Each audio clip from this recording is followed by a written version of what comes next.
Hi there, this is Fakir Yogi Brindra Yogi. Beloved friends, this life is very precious, and if you are not wise enough and not guided by the fundamental principles of living, you can never get peace of mind, happiness, and the very essence of living will be very miserable. You have to live like a cattle.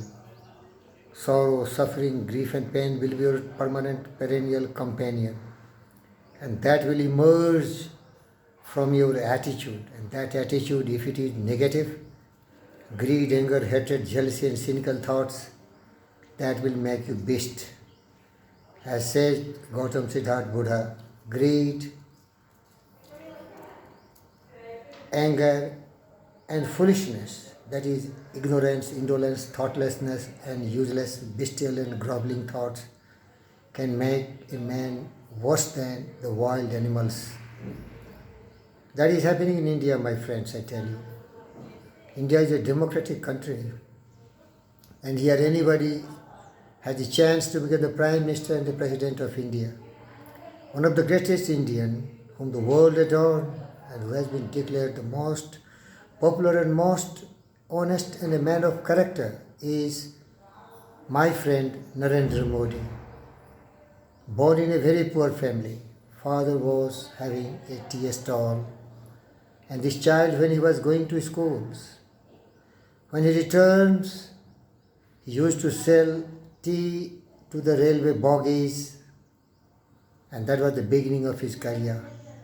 But he has certain intuition, certain self-motivation, certain inspiration.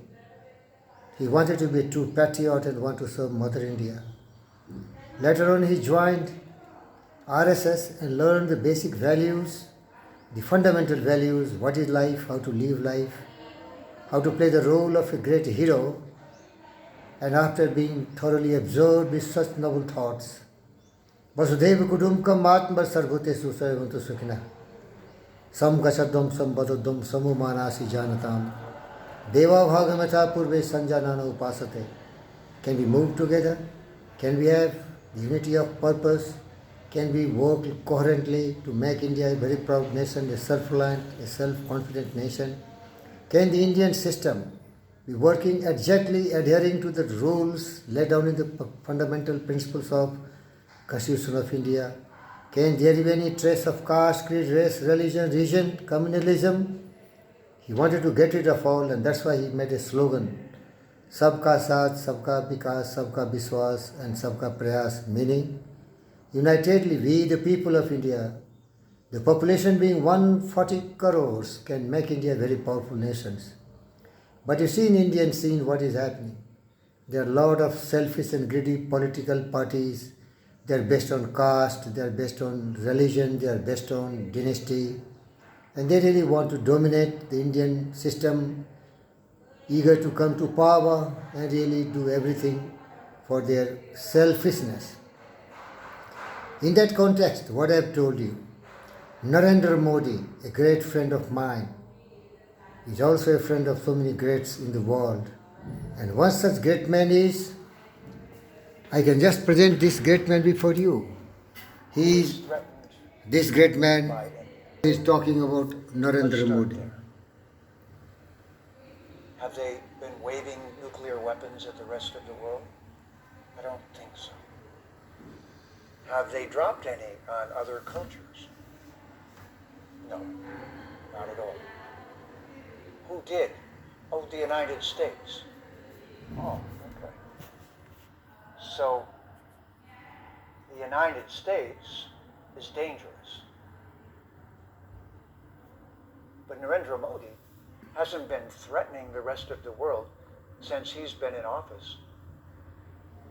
Now, it's true that I am not from India. So I'm no expert on the politics internal. But I've been watching and paying attention. And I met Narendra Modi before he became Prime Minister. And I know his history. And by the way, if you think India has a caste system, would you explain to me why Narendra Modi's father was had a tea shop. He was a chaiwala. Is that the caste that you're born into that makes you prime minister next? So, just a sidebar, but I'd like all people who think that India has a caste system to sit up and salute and say, oops, we were wrong. Because Narendra Modi has a completely unlikely parentage for becoming the prime minister. So in case you haven't noticed, one thing that he does have is a profound character and depth of being and dedication to higher principles, higher truths. So, dear friend, you were hearing my friend Jeffrey Armstrong really telling exactly how great is Narendra Modi, my best friend. Thank you very much, viewers. Don't be selfish, don't be influenced by dogmatic and negative towards such great people. Lives of great men. Lives of great men all remind us we can make our life sublime and departing leave behind us footprints on the sands of time. I have no desire, I want nothing. But I always appreciate people who are great. Because great people can only make the world a better place for peace, happiness and joy for everything, birds, fish, animals and plants. Long live the spirit of such great people. Thank you, Mr. Narendra Modi, for being such a good man. Mother India feels proud of you. And the entire world is really indebted to you for your dedication and commitment to serve the motherland. Your whole family, the whole earth. You have no kith and kin of your own. You are still not selfish and you will never be. You are generous, you are kind, you are compassionate. The whole Mother India is your family. And the entire fraternity of Indian system is your own home. Thank you, Modi. Thank you, and thank you, viewers. Emulate him, become great man. Thank